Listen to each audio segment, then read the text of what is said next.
মির্চি নিবেদন Friday classics.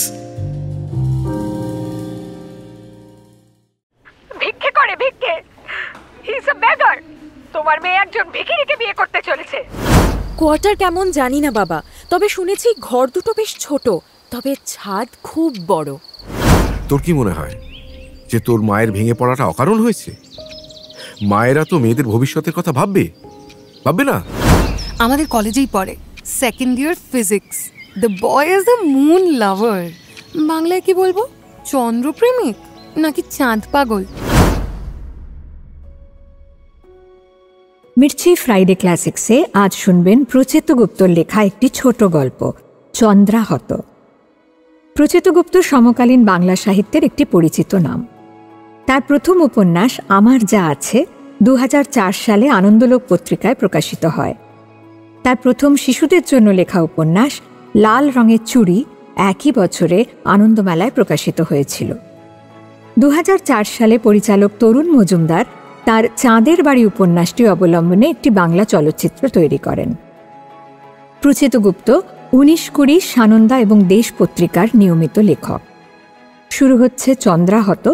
গল্প পাঠে শেখর, মুখ্য ভূমিকায় সুনয়না, সৌভিক এবং ইন্দ্রাণী, এবং একটি বিশেষ চরিত্রে লাজবন্তী।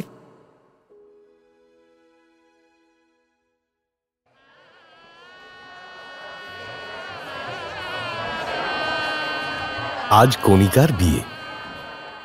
কণিকাদের 3 তলা বাড়ি ঝলমল করছে। ছাদ থেকে নিচ পর্যন্ত ঝুলছে হলুদ আলোর মালা। গেটে বেত দিয়ে তৈরি করা হয়েছে চোখ ধাঁধানো তোরণ। তোরণের মাথায় সবুজ ঘাসের ব্যাকগ্রাউন্ডে সাদা ফুলের পাপড়ি দিয়ে লেখা, কণিকা শ্যামলের শুভ বিবাহে স্বাগতম। সাউন্ড বক্সে নিচু ভলিউমে সানাই বাজছে, বিসমিল্লাহ সানাই। হাতে সুদৃশ্য গিফট প্যাকেট নিয়ে নিমন্ত্রিতরা দামি গাড়ি থেকে নামছে। স্যুট, ধুতি পাঞ্জাবি, বেনারসির খসখস আওয়াজ, গয়নার টুংটাং শব্দ, বিদেশি সেন্টের মায়াময় সুগন্ধ ছড়িয়ে পড়েছে চারপাশে। ফিসফাস খিলখিল হাসি, নিচু গলায় গল্প। মনে হচ্ছে এই বাড়ি থেকে ফোয়ারার মতো আনন্দ উপচে পড়ছে। যদিও ঘটনা উল্টো রকম। এত আয়োজনের ব্যাপারে খোদ কনেরই আপত্তি ছিল।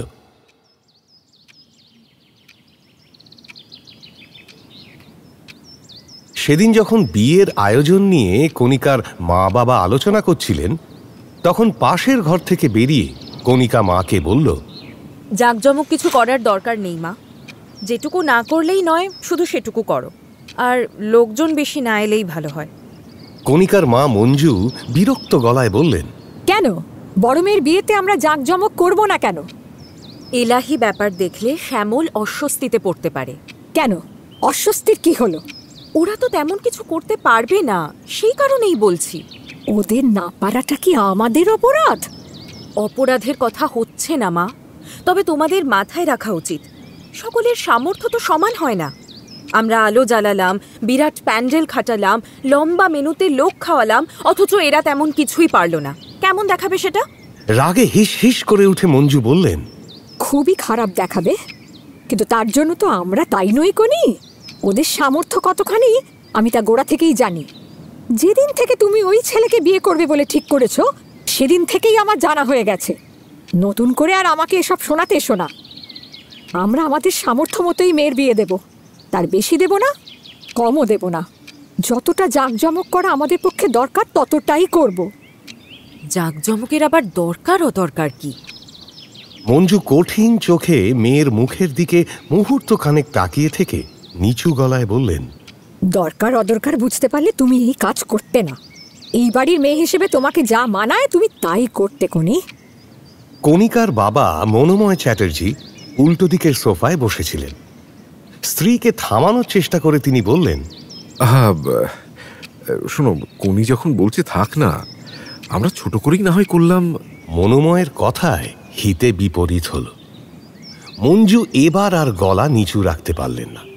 উত্তেজিত হয়ে চিৎকার করে উঠলেন, আত্মীয় স্বজন বন্ধু বান্ধবদের মধ্যে আমাদের একটা সম্মান আছে।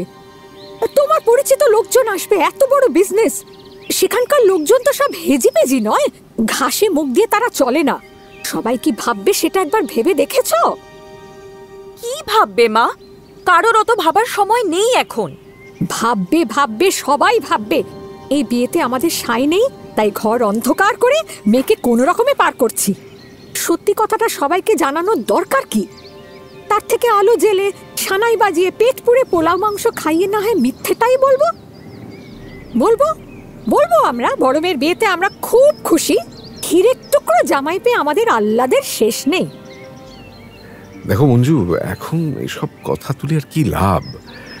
এই ডিসিশন যখন হয়েই গেছে তখন। ডিসিশন আমার হয়নি, ডিসিশন হয়েছে তোমার ওই মেয়ের। এটা তার একার সিদ্ধান্ত। তুমি নিজেই মেয়ের সামনে বলো না যে এই বিয়েতে তোমার মত আছে। বলো বলো, চুপ করে আছো কেন? কথা শেষ করে সোফা ছেড়ে উঠে পড়লেন মঞ্জু। চোখে আঁচল চাপা দিয়ে দ্রুত পায়ে ঘর ছেড়ে বেরিয়ে গেলেন। দরজা পেরোনোর সময় একবার ঘাড় ঘুরিয়ে স্বামীর দিকে তাকিয়ে কান্না জড়ানো কণ্ঠে বললেন, তোমার মেয়ের মাথায় গোলমাল হয়েছে। মাথার গোলমাল না হলে কেউ এ কাজ করতে পারে না। তুমি ওকে বোঝাও, এখনো সময় আছে। স্ত্রীর কথার কোনো উত্তর না দিয়ে মনোময় চুপচাপ হাতে আঁকি বুকি কাটতে থাকেন। তিনি জানেন মঞ্জু ভুল কিছু বলছে না। কণিকা সত্যি পাগলামি করছে। এই বিয়েতে তাঁরও মত নেই, মত থাকার কোনো কারণও নেই। কোনো সুস্থ মানুষ এই বিয়েতে মত দিতে পারে না। ওই ছেলেকে কণিকার সঙ্গে কোনোভাবেই মানায় না। তার উপর আলাপ পরিচয়ও অতি অল্প দিনের। বছর খানেকও হয়নি ছোকরা গ্রামের দিকে কোনো এক ব্লক অফিসে চাকরি জুটিয়েছে। সেই চাকরি এখনো পাকা হয়নি, প্রবেশন পিরিয়ড চলছে। কাজ পাকা হবে কিনা সেই সম্পর্কেও সন্দেহ রয়েছে। মঞ্জু যখন তাকে ঘটনাটা বলেছিলেন তখন মনোময় বিজনেসের কাজে চেন্নাইয়ে ছিলেন। একটা মিটিংয়ে বেরোবেন, ঠিক তার আগে ফোন করলেন মঞ্জু। কেমন আছো, কি করছো এইসব জিজ্ঞেস না করে সরাসরি বললেন, তোমার মেয়ে কি করেছে জানো? মেয়ে? কেন, কি করেছে? নিজেই নিজের জন্য ছেলে পছন্দ করে রেখেছে। পুরুলিয়ার কোনো এক গ্রামের ব্লক অফিসে কাজ করে। কথাটা শুনে কানে টেলিফোন ধরে টানা 1 মিনিট চুপ করে রইলেন মনোময়। তারপর ধীর কণ্ঠে জিজ্ঞেস করলেন, তুমি শিওর মঞ্জু? মঞ্জু ফুঁপিয়ে উঠে বললেন, কোনি বলছে আমরা যদি রাজি না হই তাহলে বাড়ি থেকে বেরিয়ে গিয়ে ওই ছেলেকেও বিয়ে করবে। না না, শোনো, এখনই মেয়ের সঙ্গে কোনো কনফ্রন্টেশনে যেও না। তুমি শান্ত হও। কি বলছো তুমি? আমি শান্ত হব? এই কথা শোনার পর কোনো মা শান্ত হয়ে থাকতে পারে? ছি ছি ছি, কোথাকার কোনো এক ভ্যাগাবন্ড। কোনির কত ভালো বিয়ের ব্যবস্থা আমি করছিলাম। কিন্তু না মঞ্জু। স্ত্রীকে থামানোর জন্য প্রসঙ্গ বদলে মনোময় জিজ্ঞেস করলেন, আচ্ছা আচ্ছা, এই ছেলে কি করে যেন বললে? কি করে? গর্জে উঠলেন মঞ্জু। বললেন, ভিক্ষে করে, ভিক্ষে। He is a বেগার। তোমার মেয়ে একজন ভিখিরিকে বিয়ে করতে চলেছে। তুমি এত এক্সাইটেড হও না মঞ্জু। বিপদে মাথা ঠান্ডা রাখতে হবে তো। তুমি কি কনিকে বুঝিয়ে বলেছো? তোমার অসভ্য মেয়ে বলতে দিল কই? কথা শুরুর আগেই বললো, আমি খবর পেয়েছি তোমরা আমার জন্য ছেলে খুঁজছো। খামোখা পরিশ্রম করে লাভ নেই মা। আমি বিয়ের ব্যাপারে ডিসিশন নিয়ে ফেলেছি। ছেলের নাম। কথা শেষ করতে পারলেন না মঞ্জু। রিসিভার চেপে ধরে কেঁদে ফেললেন। ফোঁপাতে ফোঁপাতে বললেন, ছেলে নাকি কোনো পাড়া গায়ে সামান্য চাকরি করে। তুমি আর এটা নিয়ে ঝামেলা করো না। কোনি যদি সত্যি সত্যি বাড়ি থেকে চলে যায় তাহলে সেটা আরো অনেক বড় কেলেঙ্কারি হবে। আমি একটা কাজ করছি, শোনো, আমি নেক্সট অ্যাভেলেবল ফ্লাইটে ফিরছি, বুঝলে? আমি এখন রাখছি, বাই। ফোনটা রেখে থমকে গেলেন মনোময় চ্যাটার্জি। ভুলে গেলেন গুরুত্বপূর্ণ মিটিংয়ের কথা। তিনি ভালোভাবেই জানতেন ইতিমধ্যে গোপনে ছেলে দেখা শুরু করেছেন তার স্ত্রী। 2টি ছেলের খবরও বলেছিলেন তাকে। পাত্র হিসেবে দুজনেই চমৎকার। একজন সফটওয়্যার ইঞ্জিনিয়ার, 6 মাসের মধ্যে স্টেটসে সেটেল করবে, কোম্পানির সঙ্গে কথাবার্তা পাকা। অন্যজন ডাক্তার, পড়া কমপ্লিট করেছে, আর একদিনও এই পোড়ার দেশে থাকতে চায় না। ছেলের ধারণা এদেশে ডাক্তারি করাও যা, খেতে লাঙল চালানো তাই। এদেশের রোগীদের ট্যাবলেট ক্যাপসুলের থেকে জড়িবুটিতে বেশি কাজ দেয়। ওই ছেলে ইতিমধ্যে লন্ডনের 3টি হাসপাতালে অ্যাপ্লাই করে ফেলেছে, ওখানে গিয়ে FRCS-টাও করবে। তবে দুজনেই নাকি এখন বিয়ে করার ব্যাপারে গাঁইগুঁই করছে। ওদের বাড়ির লোকেরাও ছাড়ছে না, তারা চায় বাইরে যাওয়ার আগে বিয়েটা সেরে নিক। ছেলেদের চিন্তা ভাবনার খবর পেয়ে মঞ্জু মনোময়কে বলেছিলেন, ও কিছু নয়, ভালো ছেলেরা বিয়ের আগে ওরকম একটু আদ্রু গাইগুই করে, ভাবে সংসার করলে ক্যারিয়ার রসাতলে যাবে। এসব ব্যাপারে কোনিও বা কম কোথায়, সেও তো সবার আগে কেরিয়ারই পছন্দ করে। এই আমার ইচ্ছে কি জানো, কোনি 2 ক্যান্ডিডেটকেই মিট করুক, তারপর না হয় ও নিজেই বেছে নিক। বিয়ে কোনো হেলা ফেলার বিষয় তো নয়, জোর করে চাপিয়ে দেওয়াটাও চলে না আজকালকার মেয়ে। আজকাল জীবনসঙ্গী নিজেই পছন্দ করে নিতে হয়, কি বলো? তাহলে তুমি মেয়ের সঙ্গে কথা বলো।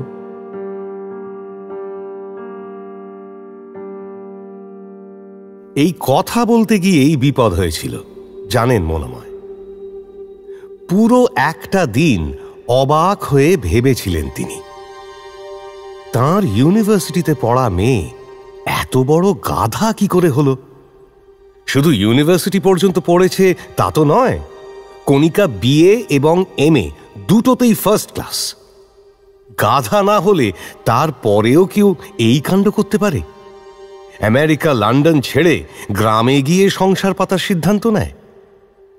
চেন্নাই কলকাতার ফ্লাইটে বসেই মনোময় সিদ্ধান্ত নিলেন ফিরেই মেয়ের সঙ্গে নিজে কথা বলবেন। মঞ্জুর মতো রাগের কথা নয়, কথা বলবেন ঠান্ডাভাবে। তিনি জানতে চাইবেন ওই ছেলের মধ্যে মেয়ে কি দেখেছে, কোন প্রতিভা। মায়ের সঙ্গে জেদাজেদি থাকলেও তার সঙ্গে মেয়ের সম্পর্ক মধুর। অনেক কথাই কোনি সহজভাবে বাবাকে বলতে পারে, বলতে ভালোবাসে। গোড়া থেকে নিজে হাতে ট্যাকল করলে সমস্যা এতটা দূর যেত না বলে মনে হয়। কণিকা নিজের ভুল বুঝতে পারত। বাড়ি ফিরে সেদিন বিকেলে মনোময় মেয়েকে জিজ্ঞেস করলেন, শোন এদিকে, বলছি যে তোর মা যা বলছে তা কি সত্যি? কণিকা অবাক কণ্ঠে বলল, মা কি বলেছে তা তো জানি না বাবা। তুই নাকি কাকে বিয়ে করবি বলে ঠিক করেছিস, কি ব্যাপারটা কি? বাবার সঙ্গে সহজ হলেও কণিকা একটু লজ্জা পেল। যতই হোক বিয়ের কথা। নিঃশব্দে মাথা নিচু করে সে তার উত্তর বুঝিয়ে দিল। তুই কি ফাইনাল ডিসিশন নিয়ে ফেলেছিস কোনি? হ্যাঁ বাবা, নিয়ে ফেলেছি। তোমাদের হয়তো আরো কয়েকটা দিন পরে জানাতাম, কিন্তু মা যেভাবে আমার জন্য ছেলে খুঁজতে উঠে পড়ে লেগেছে, তাই এখনই বলতে বাধ্য হলাম। মেয়ের কথা শুনে মনে হচ্ছে ঘটনা অনেক দূর নয়, পুরোটাই গড়িয়ে গেছে। একটু চুপ করে থেকে তিনি বললেন, বলছি যে ছেলে শুনলাম চাকরি বাকরি তেমন কিছু করে না, তোর মা বলছিল। মা পুরোটা ঠিক বলেনি, খানিকটা ঠিক বলেছে। শ্যামল চাকরি পেয়েছে, কিন্তু মাইনেপত্র ভালো নয়, তবে কোয়ার্টার পেয়েছে। এইসব ছোট চাকরিতে প্রবেশনে থাকার সময় সাধারণত কাউকে কোয়ার্টার দেওয়া হয় না, ওকে দিয়েছে। হবু স্বামীকে কোয়ার্টার দিয়েছে বলার মধ্যে মেয়ে একটা প্রচ্ছন্ন গর্ব অনুভব করছে বলে মনোময়ের মনে হলো। কষ্ট হলো তাঁর। কলকাতা থেকে দূরে অজপাড়া গায়ে সামান্য একটা এলেবেলে কোয়ার্টার নিয়ে তাঁর মেয়ে গর্ব করছে। দুঃখের বিষয়, মেয়েকে তো তিনি এভাবে মানুষ করেননি। তিনি যেভাবে মানুষ করেছেন তাতে তার স্বামী লন্ডনে টেমস নদীর ধারে কোয়ার্টার পেলে গর্ব করা উচিত। নিজের প্রতি এক ধরনের হতাশা তৈরি হলো মনোময়ের। সেই হতাশা লুকিয়ে তিনি হাসবার চেষ্টা করলেন।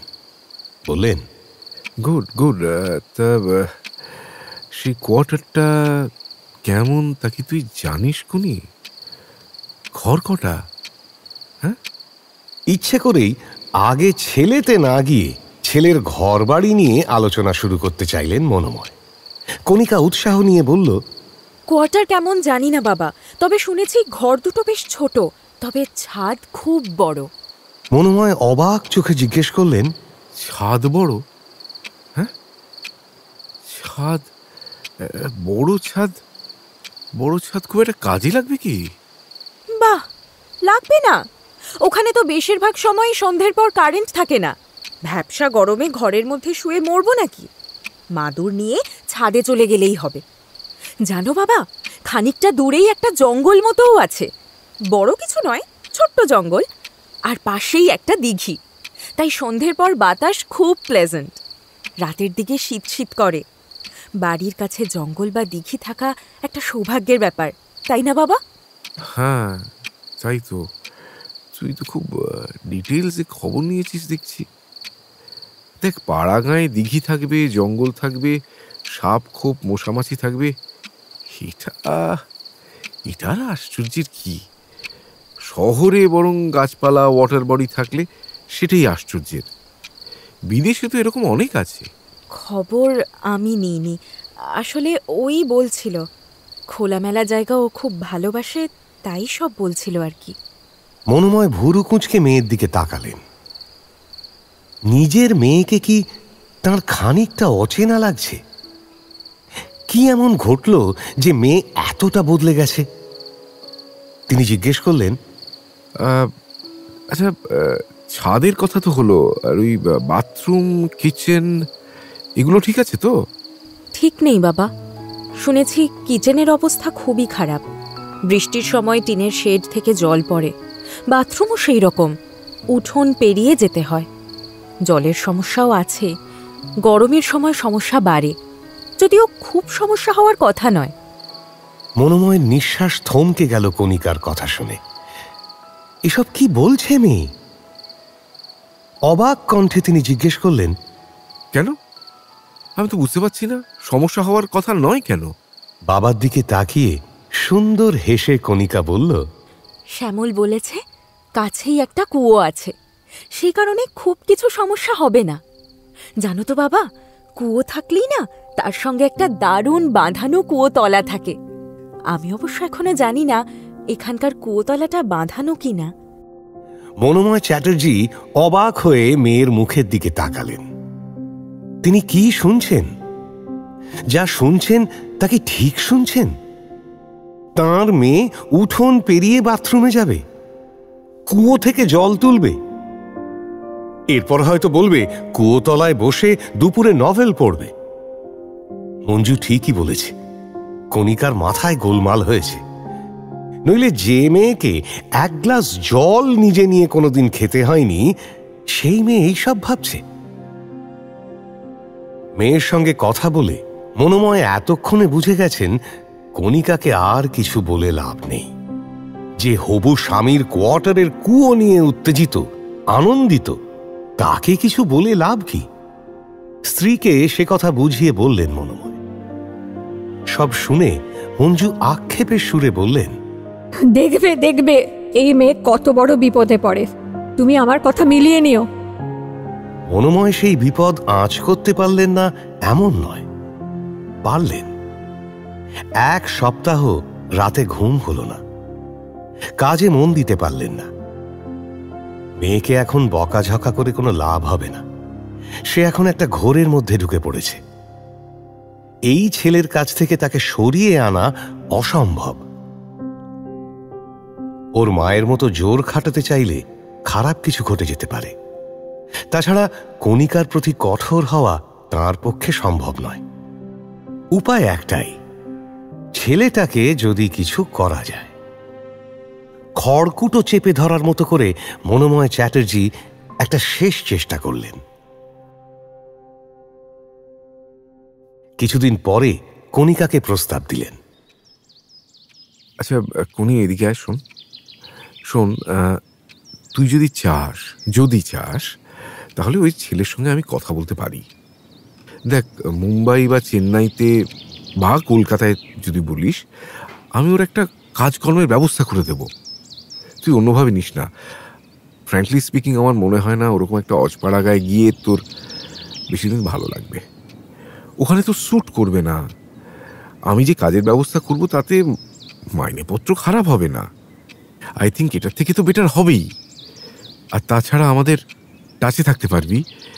আর যদি কোনো দরকার হয় আমরা তো রইলাম, উই আর দেয়ার। কণিকা বাবার প্রস্তাব শুনে মুচকি হাসল, বলল, থ্যাংক ইউ বাবা, কিন্তু এর কোনো দরকার নেই। শ্যামল এরকম একটা জায়গাতেই থাকতে চায়। সে পুরুলিয়া টাউনের প্রপারেও থাকার চান্স পেয়েছিল, কিন্তু নেয়নি। আসলে তার একটা উদ্ভট শখ আছে।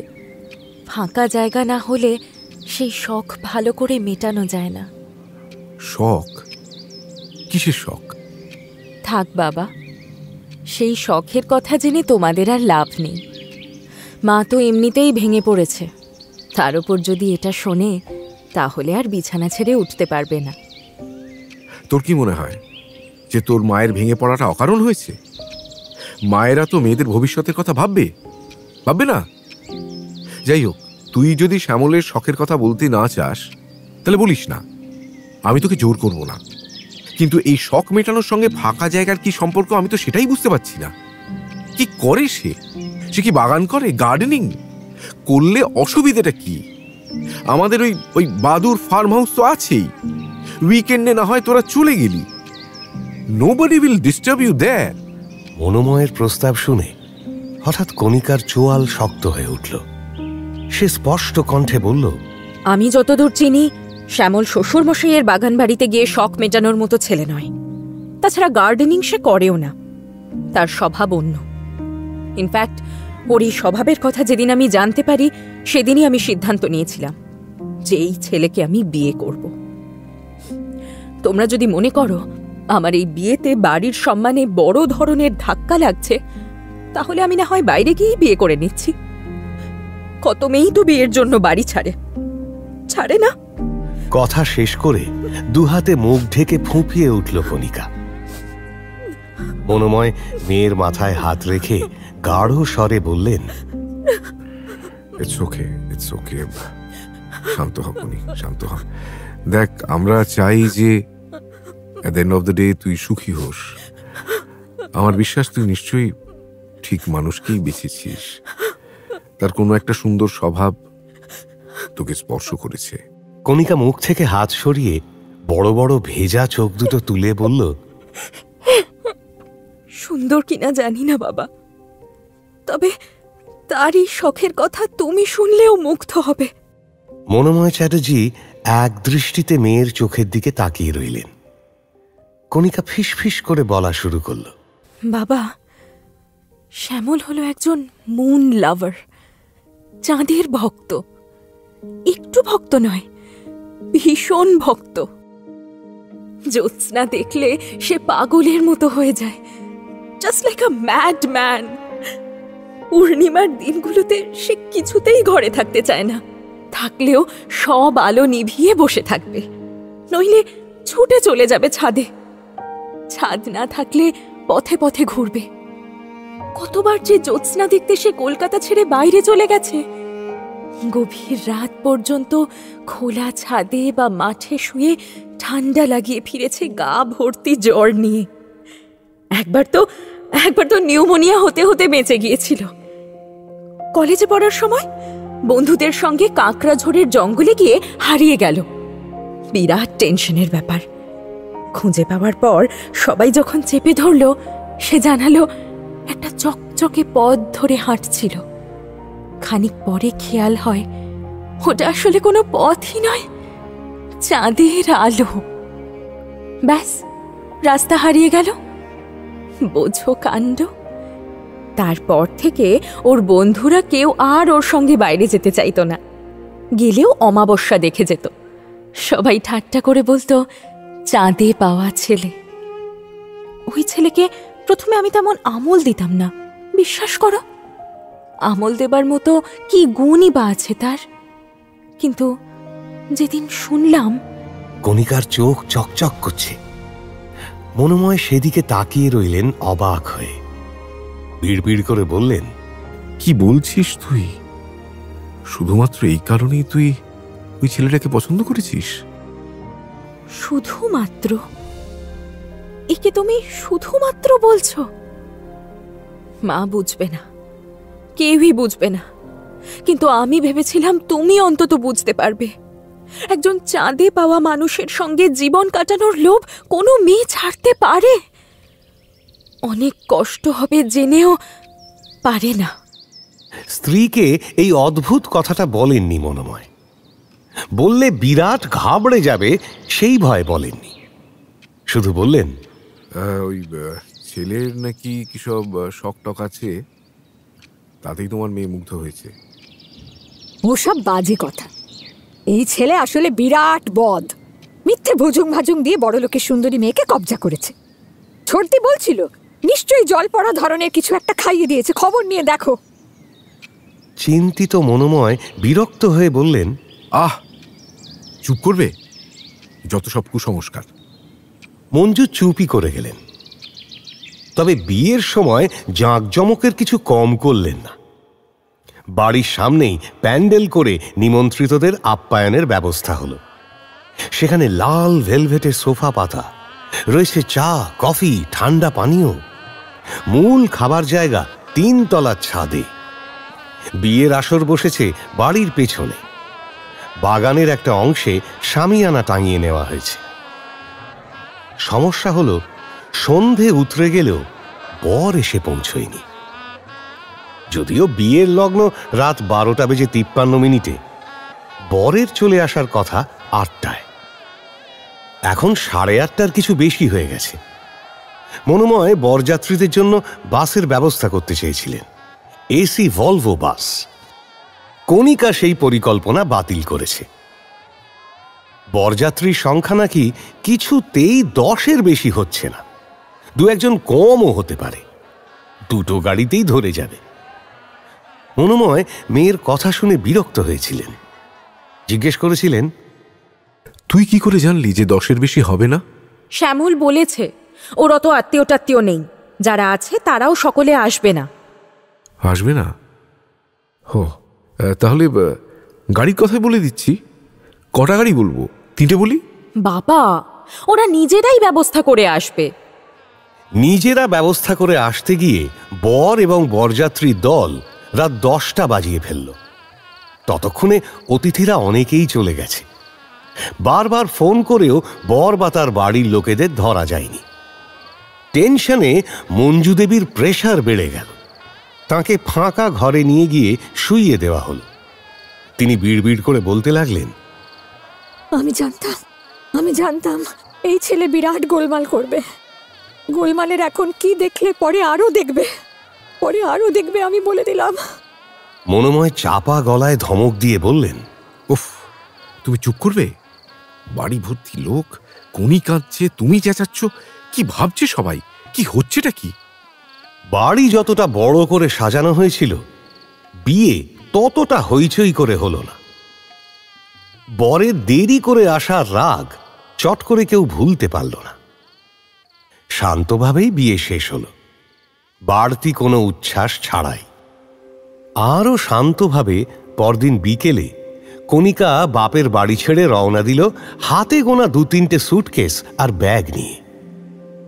সবাই ভেবেছিল মেয়ে চলে যাবার সময় মঞ্জু দেবী খুব কান্নাকাটি করবেন, কিন্তু সেরকম কিছু ঘটল না। তিনি থমথমে মুখে মেয়ে জামাইকে আশীর্বাদ করলেন।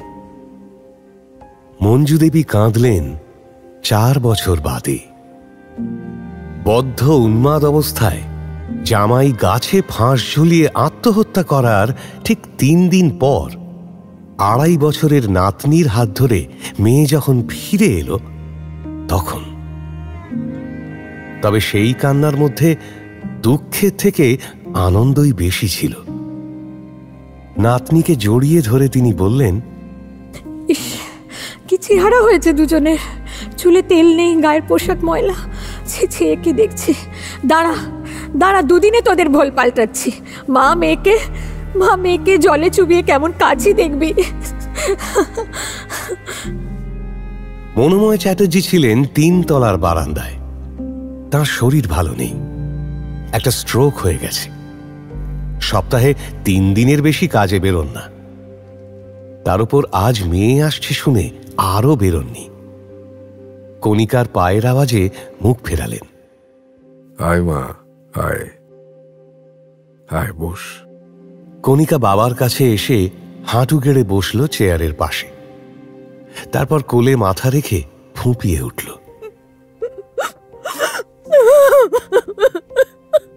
মনোময় মেয়ের মাথায় হাত বোলাতে বোলাতে শান্ত গলায় বললেন, কাঁদিস না মা, কাঁদিস না।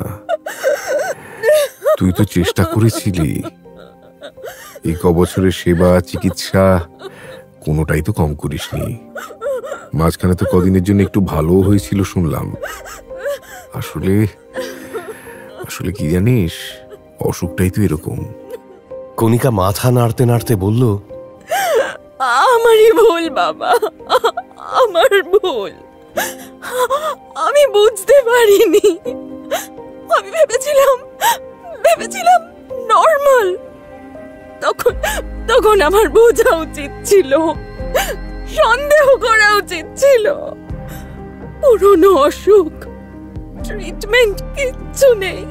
ভুল অবশ্য কণিকা করেছিল, বলা ভালো ধোঁকা খেয়েছিল।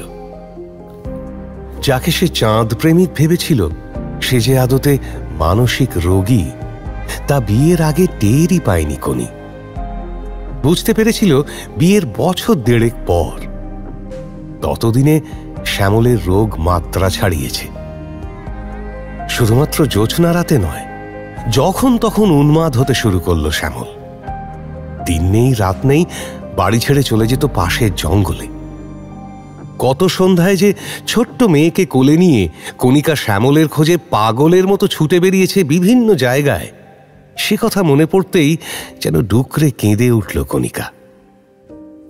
পরম স্নেহে মেয়ের পিঠে হাত বোলাতে বোলাতে মনোময় বললেন, মানুষ তো ভুল করে রে পাগলি, করে না?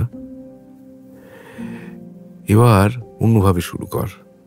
তোর রেজাল্ট ভালো, ইচ্ছে করলে চাকরি করতে পারিস। যদি চাস তো আমার বিজনেসটাও রয়েছে, ওটা দেখতে পারিস। আমার শরীরটা ভালো নেই রে। তুই যদি দায়িত্ব নিস, বড় বড় নিশ্চিন্ত হয়ে মরতে পারি আমি। মনোময়ের কথার কোনো উত্তর দিল না কণিকা। কেবল বাবার কোলে মাথা রেখে আকুল ভাবে কাঁদতে লাগল।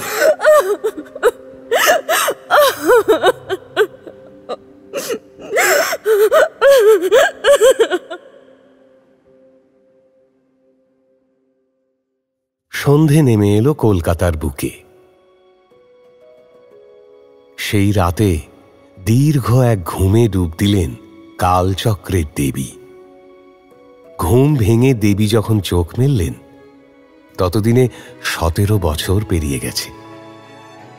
আরেকটি সন্ধে নেমেছে কলকাতায়।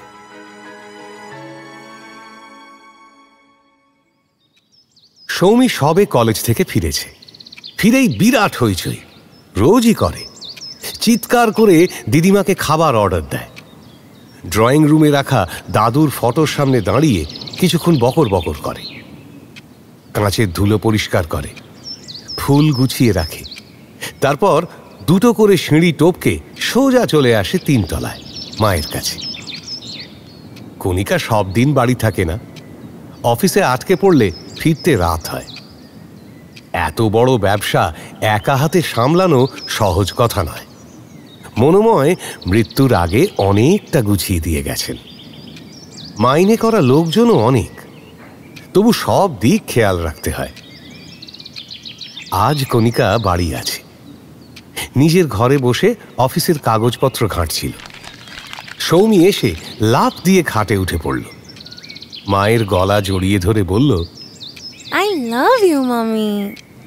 কণিকা গলা থেকে মেয়ের হাত ছাড়াতে ছাড়াতে বলল, যাও, আগে চেঞ্জ করে এসো।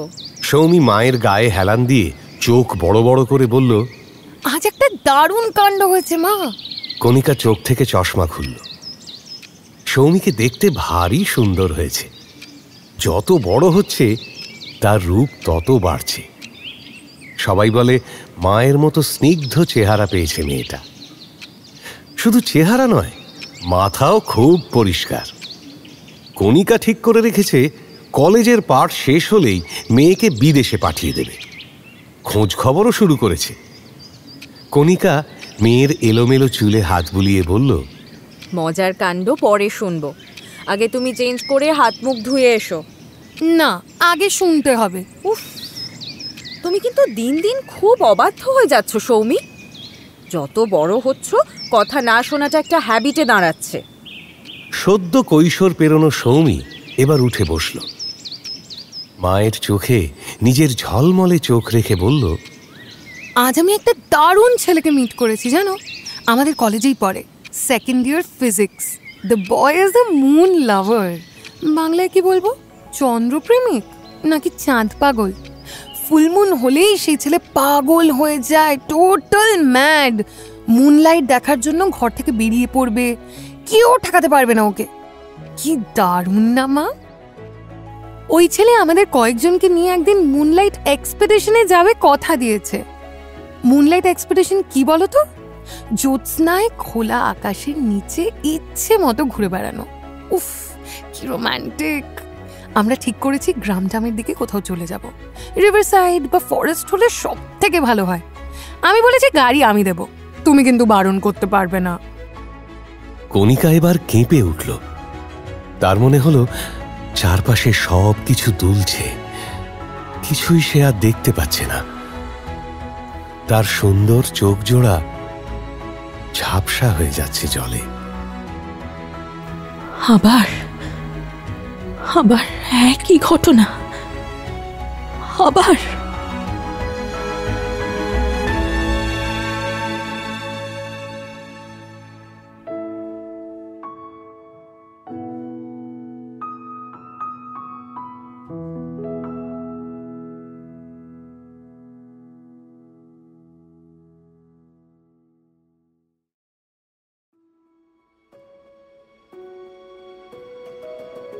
ফ্রাইডে ক্লাসিক্সে আজ শুনলেন প্রচিত গুপ্তর লেখা চন্দ্রাহত।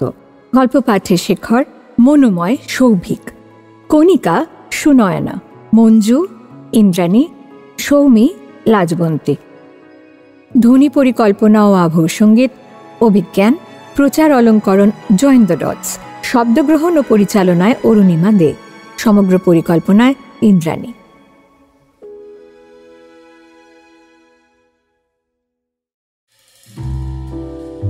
মির্চি নিবেদন ফ্রাইডে ক্লাসিক্স।